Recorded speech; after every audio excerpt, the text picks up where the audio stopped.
The sirens screamed down Maple Street as Karen Whitmore stood triumphant on her manicured lawn, cell phone still clutched in her perfectly manicured fingers. She'd finally done it, called the cops on her neighbor's illegal pool party. But, as the patrol car doors slammed shut, it wasn't the partygoers who found themselves in handcuffs. The look of absolute shock on Karen's face as the officer read her rights would haunt the neighborhood forever. Sometimes, when you dig a grave for someone else, you end up falling into it yourself. The bass line from Marcus Johnson's backyard pool party vibrated through the ground like a heartbeat, each thump sending waves of irritation through Karen Whitmore's pristine kitchen. She stood at her sink, gripping a coffee mug so tightly her knuckles had gone white, watching through her window as 20-something neighbors splashed and laughed in what she was absolutely certain was an illegal swimming pool. 47 years I've lived on this street, she muttered to herself, her voice sharp with indignation. 47 years of maintaining property values, following every single homeowner association rule, and now this. This circus moves in next door. The Johnsons had bought the house 6 months ago, a young black family with 2 small children, and apparently zero respect for the established order of Maple Street. Marcus worked construction, his wife Sheila was a nurse, and they'd spent every weekend since moving in, transforming their previously immaculate backyard into what Karen could only describe as a recreational disaster zone. The pool had appeared 3 weeks ago, not a modest above-ground structure that could be easily removed, but an actual in-ground pool with a diving board and everything. Karen had watched from her window as contractors dug up the Johnsons' perfectly good lawn, poured concrete, and installed what looked like a professional-grade filtration system. There's no way they got permits for that. She'd told her husband Harold that first night, pacing their bedroom like a caged animal. You can't just dig up your backyard and install a pool without going through the proper channels. Harold, who'd learned over 32 years of marriage that agreement was often the path of least resistance, had nodded absently from behind his newspaper. I'm sure they did everything legally, Karen. Marcus seems like a responsible guy. Responsible, Karen's voice had pitched up an octave. Responsible people don't have pool parties that go until 10 o'clock on a Tuesday night. Now, on this sweltering Saturday afternoon in July, the Johnsons' pool was hosting what appeared to be half the neighborhood. Karen counted at least 15 people, maybe 20, splashing around in the crystal clear water. Children shrieked with delight as they cannonballed off the diving board. Adults lounged on inflatable rafts, drinks in hand, music pumping from expensive-looking speakers. The sight made Karen's stomach churn with a mixture of envy and righteous anger. She'd lived in her house since 1977, back when Maple Street was populated by families who understood the importance of maintaining standards. Lawns were mowed every Saturday morning, gardens were weeded religiously, property lines were respected like international borders. Pool parties, if they happened at all, were modest affairs that wrapped up by sunset with everyone speaking in respectful indoor voices. The Johnsons clearly hadn't received that memo. Karen watched as Marcus Johnson emerged from the pool, water streaming from his muscular frame, as he laughed at something one of his friends had said. He was probably in his mid-30s, with the kind of easy confidence that came from being comfortable in your own skin. The sight of his obvious happiness only fueled Karen's irritation. Her phone buzzed on the counter. A text from her friend Beverly, 3 streets over. Can hear the music from the Johnson place all the way over here. Thought you should know. Something should be done about this. That settled it. Karen had been collecting evidence for weeks, photographs of cars parked slightly over the property line, recordings of music that exceeded what she was certain were the city's noise ordinances, detailed logs of exactly when the disturbances began and ended. She'd researched municipal codes, homeowner association bylaws, and pool installation requirements until she could quote them from memory. The Johnsons were about to learn that Maple Street had rules for a reason. She marched to her dining room and pulled out a thick manila folder labeled Johnson violations in her meticulous handwriting. Inside were printouts of city ordinances, photographs taken from her upstairs bathroom window, and a detailed timeline of every single noise complaint she had legitimate grounds to make. The most damning evidence was a series of photos she'd taken during the pool's construction. She'd noticed that the contractors had started digging before the required yellow utility marking spray paint had fully faded, a clear violation of the mandatory waiting period. More importantly, she was almost certain they'd never posted the required construction permits in a visible location. Harold, she called Dewar at the living room where her husband was watching golf with the volume turned up to drown out the neighbor's music. I'm calling the police. What? Harold appeared in the doorway, his reading glasses perched on his nose. At 6, he'd developed the particular look of resigned exhaustion that came from decades of marriage to someone who turned every minor inconvenience into a federal case. The Johnsons, Karen said, already dialing 911 on her phone. This party is completely out of control. The music is too loud. There are too many people, and I have documented proof that their pool was installed without proper permits. Harold glanced toward the window. The party did sound louder than usual, and there were definitely more cars parked along the street than normal, but the Johnsons seemed like nice people. Marcus had helped him jump his car battery just last month, and Sheila always waved when she saw them in their respective yards. Karen, maybe we should just talk to them first. Ask them to turn the music down a little. Karen fixed him with the withering stare she'd perfected over 4 decades of marriage.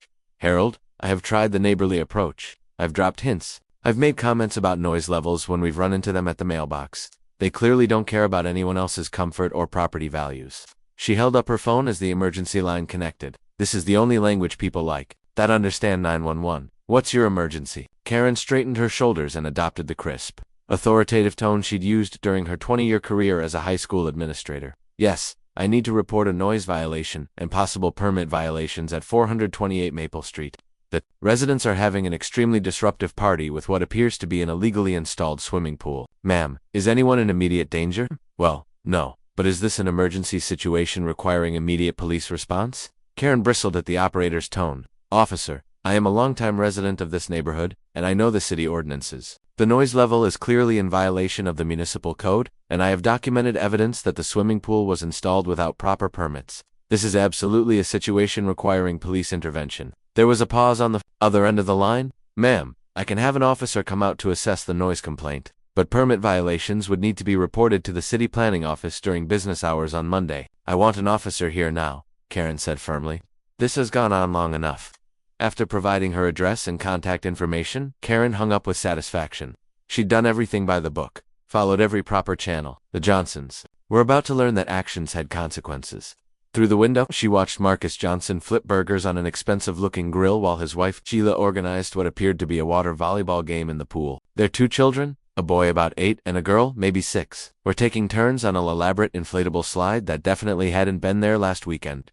Karen grabbed her folder of documentation and positioned herself on her front porch, where she'd have the best view of the police officer's arrival. She wanted to be immediately available to present her evidence and ensure that the situation was handled properly. The party continued in blissful ignorance of the storm about to descend on them. Someone had started a game of pool basketball, and the sounds of competitive splashing mixed with laughter and music created an atmosphere of pure summer joy that made Karen's jaw clench with irritation. At 3:47 p.m., exactly, Karen noted the time in her mental log. A police cruiser turned onto Maple Street. Officer David Martinez, a 10-year veteran of the force, parked in front of the Johnson house and stepped out into the blazing afternoon heat. Karen immediately descended from her porch, folder in hand, ready to present her case to law enforcement officer. She called out, her voice carrying clearly over the party noise. I'm Karen Whitmore, the complainant. I have extensive documentation of the violations occurring here. Officer Martinez, who'd responded to more noise complaints than he cared to count, recognized the type immediately. Middle-aged white woman, perfectly styled hair despite the heat, clutching a folder like it contained state secrets, and radiating the particular brand of righteous indignation that usually meant a long afternoon ahead. Mrs. Whitmore, he said, politely, I understand you called about a noise complaint. The Riverside County Jail processing room smelled like industrial disinfectant and broken dreams. Karen Whitmore sat on a metal bench, her designer sundress wrinkled and her perfectly styled hair disheveled, staring at the concrete floor with the hollow expression of someone whose entire worldview had just exploded. 3 hours. She'd been in custody for 3 hours, and the reality still felt like a nightmare she couldn't wake up from. The booking officer, a tired-looking woman in her 50s with graying hair and eyes that had seen everything, slid a clipboard across the metal table. Sign here for your personal effects, Mrs. Whitmore. Karen's hands shook as she signed for her purse, her wedding ring, and the manila folder that had started this whole disaster. The folder that had seemed so important just hours ago now looked pathetic, a collection of photographs and printouts that had somehow landed her in jail. When can I call my husband? She asked, her voice barely above a whisper. You already used your phone call, remember? About an hour ago. Karen did remember, vaguely. She'd called Harold in a panic, barely coherent, trying to explain how a simple noise complaint had resulted in her arrest. He'd promised to figure out bail, to call their lawyer, to somehow fix this catastrophe. The processing officer stamped a form with mechanical efficiency. Your bail hearing is scheduled for Monday morning, 9 a.m. Unless someone posts your bail before then, you'll be spending the weekend as our guest. Weekend. The word hit Karen like a physical blow. She was going to spend the weekend in jail because she'd tried to enforce neighborhood standards. The injustice of it made her stomach churn. This is insane, she muttered. I was protecting my property values. I was trying to maintain community standards. The officer didn't look up from her paperwork. Ma'am, you were standing on someone else's front porch refusing to leave when a police officer told you to? That's trespassing. Pretty cut and dried. 2 hours later, Karen found herself in a holding cell with 3 other women, a prostitute coming down from a meth high, a drunk driver who kept insisting she'd only had 2 drinks, maybe 3, and a shoplifter who wouldn't stop crying about her kids. The irony wasn't lost on her. Karen Whitmore, former high school vice principal, pillar of the community, longtime resident of Maple Street's most prestigious block, was now sitting in jail with people she would have crossed the street to avoid just that morning. Meanwhile, back on Maple Street, the aftermath of Karen's arrest was rippling through the neighborhood like aftershocks from an earthquake. Harold Whitmore stood in his driveway, still wearing the golf clothes he'd had on when Officer Martinez had called to inform him that his wife was being arrested for criminal trespass. At 72, Harold had survived Karen's various crusades and causes for over 3 decades, but this was uncharted territory. The Johnsons' pool party had disbanded shortly after the police car pulled away with Karen in the back seat. Not because anyone ordered them to leave, but because the mood had shifted from summer fun to something heavier and more complicated. Marcus Johnson was in his backyard, mechanically cleaning up beer bottles and paper plates, trying to process what had just happened. His friends had offered to stay and help, but he'd sent them home. He needed space to think. Sheila emerged from the house where she'd been putting their children down for naps, a process complicated by Jamal's endless questions about why the police had taken the angry lady away in handcuffs. "How are you doing?" she asked, wrapping her arms around Marcus's waist from behind. Marcus leaned back against his wife's warmth, grateful for her steadiness. "I don't know. Part of me feels bad for her, Sheila's voice carried a note of disbelief. "Marcus, that woman has been documenting our every move like we're criminals. She called the police on our family barbecue." I know, but did you see her face when they put the handcuffs on?" She looked lost, like she genuinely couldn't understand how she'd ended up as the bad guy. Sheila was quiet for a moment, considering, as a nurse, she'd developed a certain empathy for people at their worst moments. But her protective instincts toward her family were stronger. She made her choices. "Marcus, we've been nothing but polite to that woman. We've followed every rule, gotten every permit, tried to be good neighbors, and she responded by treating us like we don't belong here." Marcus knew his wife was right, but the image of Karen Whitmore's shocked face wouldn't leave his mind. He'd grown up in neighborhoods where police interactions rarely ended well for people who looked like him, and seeing the tables turned felt strange and unsettling. Across the street, Beverly Martinez, no relation to Officer Martinez, was practically vibrating with excitement as she called her sister in Phoenix. "You should have seen it, Linda. Karen Whitmore, arrested, in handcuffs. I got the whole thing on my phone." Beverly had been watering her front garden when the drama unfolded, and she'd had the presence of mind to start recording the moment Karen began her tirade on the Johnsons' front porch. The video was already uploaded to 3 different social media platforms and gaining views by the minute. "What was she arrested for?" Linda asked through the phone. "Trespassing." She was so worked up about their pool party that she marched right onto their property and refused to leave when the cop told her to. It was like watching someone have a complete breakdown in real time. Beverly paused her recap to wave at Harold Whitmore, who was still standing in his driveway looking shell-shocked. He didn't wave back. "The best part," Beverly continued, lowering her voice conspiratorially, "is that Karen's been telling everyone who will listen that the Johnsons are ruining the neighborhood. Turns out the only person who got arrested today was Karen herself." 3 houses down, Margaret Chen was having a very different conversation with her husband, Tom, as they watched their own 2 children play in their modest above-ground pool. "I feel terrible," Margaret said. "We should have said something to Karen weeks ago when she started obsessing over the Johnsons." Tom, a software engineer who worked from home and had witnessed several of Karen's surveillance sessions from his office window, shook his head. "Honey, you can't reason with someone who's that convinced they're right. I tried talking to her last month when she was taking pictures of their construction crew. She had a whole conspiracy theory about permit violations. But maybe if we'd all been more welcoming to the Johnsons from the beginning, Karen wouldn't. I felt like she had to be the neighborhood watchdog." Margaret had lived on Maple Street for 8 years, long enough to remember when the Hendersons lived in the Johnson house. The Hendersons had been an elderly white couple who kept to themselves and maintained their property with military precision. Their backyard had been a showcase of flower beds and perfectly trimmed hedges, beautiful but sterile. The Johnsons had transformed the space into something alive and joyful. Their children's laughter carried across the neighborhood most evenings as they played on the elaborate swing set Marcus had built. The pool parties were infrequent, but filled with the kind of community energy that Margaret remembered from her own childhood. "The Johnsons are good people," Tom said firmly. "Their kids are polite, they maintain their property, they're quiet during appropriate hours." Karen's problem wasn't with anything they were actually doing wrong. Margaret knew. Her husband was right, but the situation still sat heavily on her conscience. Neighborhoods were ecosystems, and when one element became toxic, it affected everyone. Back at the county jail, Karen was discovering that her cellmate, the prostitute named Crystal, was surprisingly philosophical about the criminal justice system. "First time?" Crystal asked, noting Karen's obvious distress. Karen nodded, not trusting her voice. "It's always the hardest for people like you," Crystal continued.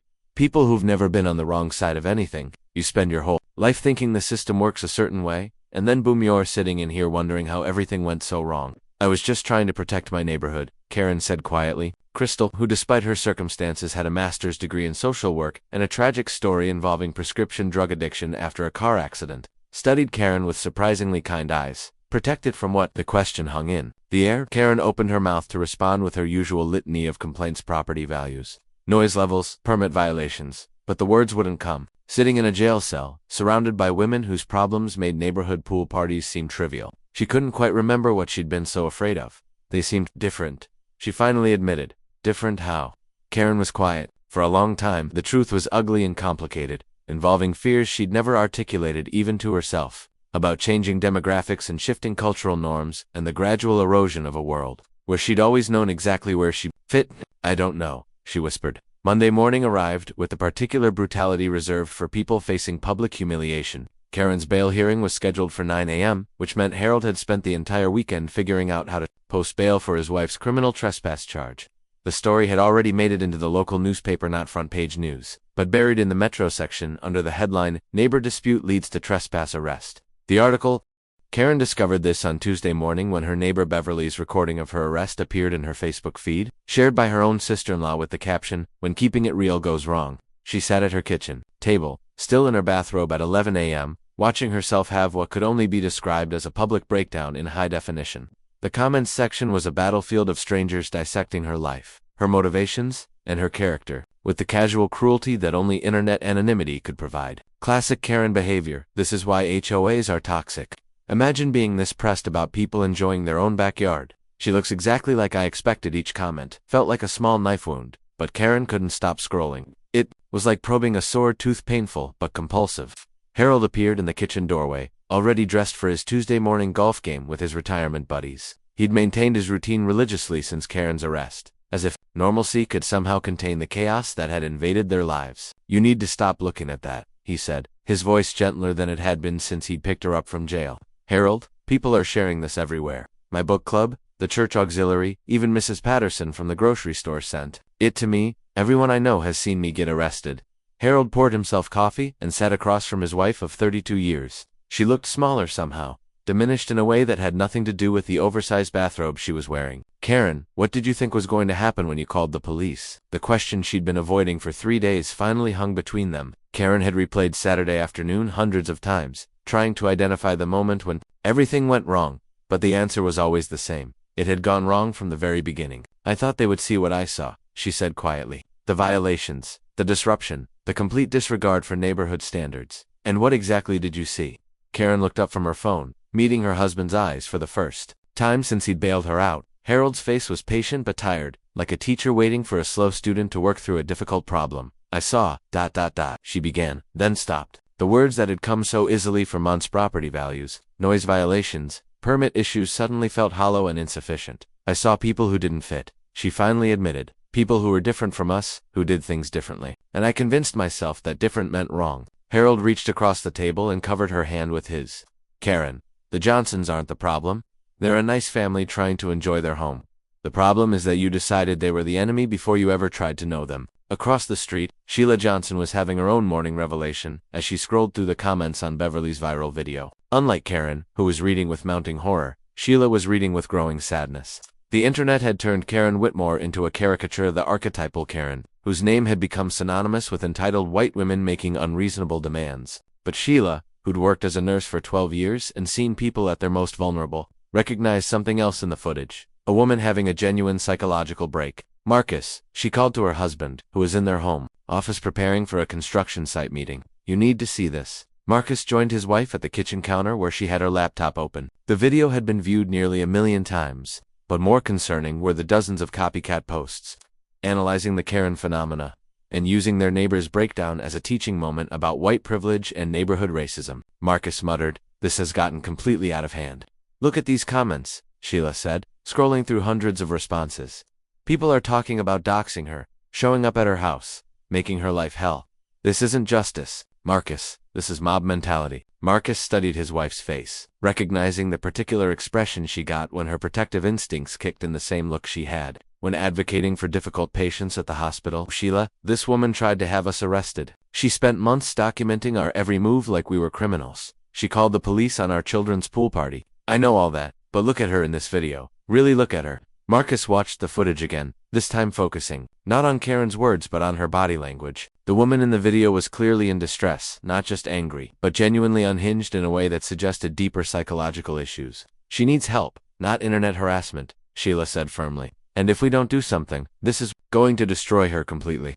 What exactly are you suggesting we do? Sheila closed the laptop and looked at her husband with the determined expression he'd learned to recognize over their 8 years of marriage. I'm suggesting we be better than she was. At Riverside Community Hospital, where Sheila worked in the cardiac unit, the Karen Whitmore video had reached legendary status among the nursing staff. During her lunch break, Sheila found herself defending a woman she'd never particularly liked. Two colleagues who were sharing increasingly creative variations of the footage. Come on, Sheila, said Janet, a fellow nurse who'd been working the unit for 20 years. You can't tell me you feel bad for that woman. She got exactly what she deserved. Did she though? Sheila asked. She got arrested for trespassing, which was appropriate.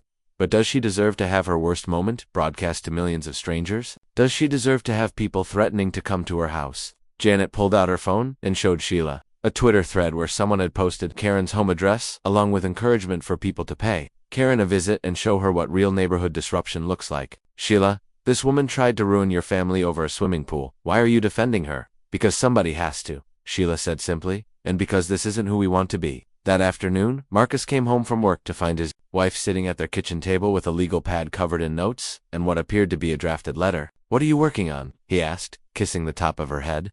A statement for the neighborhood blog, and possibly something for the news stations that have been calling. Marcus felt a familiar knot form in his stomach. Sheila, we agreed. We weren't going to talk to reporters about this. I know, but things have changed. This video has turned into something bigger than just our neighbor having a bad day. People are using our situation to make points about racism and privilege and neighborhood conflicts, and none of them actually know us, or Karen, or what really happened here. She handed him the draft letter. Marcus read it twice, his admiration for his wife growing with each paragraph. You want to ask people to stop sharing the video. I want to ask people to remember that Karen Whitmore is a human being who made mistakes, not a monster who deserves to have her life destroyed by strangers on the internet. Marcus sat down across from his wife, studying her face. Sheila, you know what people are going to say. They're going to say we're being naive, that we're letting her off the hook for behavior that was clearly motivated by racial prejudice. Maybe some of it was, probably some of it was. But Marcus, I've been thinking about this for 3 days, and I keep coming back to the same question. What kind of people do we want to be? Before Marcus could answer, their doorbell rang. Through the front window, they could see a news van parked on the street and a reporter with perfectly styled hair holding a microphone. Mr. and Mrs. Johnson, the reporter called through the door. I'm Jessica Chen from Channel 7 News. We'd love to get your perspective on the viral video of your neighbor's arrest. Marcus and Sheila looked at each other. They'd been avoiding reporters for 3 days, but the story was growing beyond their control. Maybe it was time to take control back. What do you think? Marcus asked. I think we tell our story before someone else tells it for us. They opened the door to find Jessica Chen, a young Asian American reporter, who looked genuinely interested in understanding the situation rather than exploiting it for clicks. Mr. and Mrs. Johnson, thank you for agreeing to speak with us. Can you tell us what led up to your neighbor's arrest? Marcus and Sheila had discussed this moment, and they'd agreed to be honest but measured. They told the reporter about the months of surveillance, the documented complaints, the clear hostility that had made them uncomfortable in their own neighborhood, but then Sheila surprised everyone, including her husband, by adding something they hadn't discussed. We want people to understand that while Mrs. Whitmore's behavior was inappropriate and hurtful, we don't support the harassment she's receiving online. No one deserves to have their worst moment turned into entertainment for millions of strangers. Jessica Chen's eyebrows rose slightly. You're defending the woman who tried to have you arrested. We're defending the principle that people deserve second chances, and that internet mob justice isn't actually justice at all. The interview continued for another 10 minutes, with Marcus and Sheila presenting a united front that was both honest about their experience and compassionate toward their neighbor. When it was over, Jessica Chen looked genuinely moved. This will air tonight at 6 sh. Karen's hand shook as she knocked on the Johnsons' front door at 7:23 a.m. on a Thursday morning, exactly 3 weeks after her arrest. She'd been standing on their front porch for 10 minutes, gathering courage that seemed to evaporate every time she raised her fist to knock. She'd written and rewritten the speech 17 times. She'd practiced it in her bathroom mirror until Harold finally asked her to either go talk to them or stop rehearsing apologies to their reflection. She'd consulted her therapist at a development that would have been unthinkable a month ago about the best way to approach a conversation that might be the most important of her life. Dr. Patricia Hernandez. a calm woman in her 50s who specialized in anxiety disorders and what she diplomatically called life transitions, had been blunt during their session the day before. Karen, you're not going over there to make yourself feel better. You're going because it's the right thing to do, regardless of how they respond. If they slam the door in your face, you accept that. If they forgive you, you don't assume that erases what you did. This is about acknowledging harm, not seeking absolution. Now, standing on the porch where she'd been arrested 3 weeks earlier, Karen understood the difference. The door opened before she could knock again. Sheila Johnson stood in the doorway. Wearing scrubs, she was clearly getting ready for her shift at the hospital and an expression of genuine surprise. Mrs. Whitmore, Mrs. Johnson. Karen's prepared speech evaporated entirely. Ayano, you're getting ready for work. I can come back later. Sheila studied Karen's face. The woman looked like she'd aged years in 3 weeks. Her usual perfect makeup was absent. Her hair was pulled back in a simple ponytail, and she was wearing jeans and a plain t-shirt instead of her typical designer outfits. I have about 10 minutes, Sheila said, stepping back to let Karen into their foyer. The Johnson house smelled like coffee and children's breakfast cereal. From somewhere in the back of the house, Karen could hear the sounds of a family getting ready for their day running water. Muffled conversations, the thump of small feet on stairs. I saw your interview, Karen said, the words tumbling out faster than she'd intended. The one where you asked people to stop sharing the video. Sheila nodded. It seemed like the right thing to do. Why? The question came out more plaintive than Karen had meant it to. Why would you defend me after everything I did to your family? Sheila considered the question seriously. Because I'm a nurse, Mrs. Whitmore. I've learned to see people at their worst and still recognize their humanity. And because my children were watching how we handled this situation. Marcus appeared in the hallway, coffee mug in hand, clearly surprised to see their neighbor in their living room. Mrs. Whitmore, Mr. Johnson. Karen turned to face both of them, her throat tight, with emotion she hadn't expected. I came to apologize. Not the kind of apology that tries to explain away what I did or make excuses for my behavior. A real apology that acknowledges the harm I caused. She took a shaky breath. I spent months treating your family like criminals. I documented your every move, called the police on your children's pool party, and tried to use the legal system to force you out of a neighborhood where you have every right to live. My behavior was rooted in prejudice and fear, and it was completely unacceptable. Marcus and Sheila exchanged a glance. This wasn't what they'd expected if Karen ever approached them. I don't expect forgiveness, Karen continued. I don't expect us to be friends or even friendly neighbors. I just wanted you to know that I understand what I did was wrong, and I'm getting help to make sure I never treat anyone that way again. The silence stretched for nearly a minute. Finally, Sheila spoke. What kind of help? Therapy. Dr. Hernandez is helping me understand why I was so threatened by changes in the neighborhood. Why I convinced myself that different meant dangerous. Karen's voice was steady now, more confident. She's also helping me deal with anxiety and control issues that I've apparently had for years without recognizing them. Marcus set down his coffee mug. Mrs. Whitmore, can I ask you something? Of course. What changed? 3 weeks ago, you were convinced we were destroying the neighborhood. What made you realize you were wrong?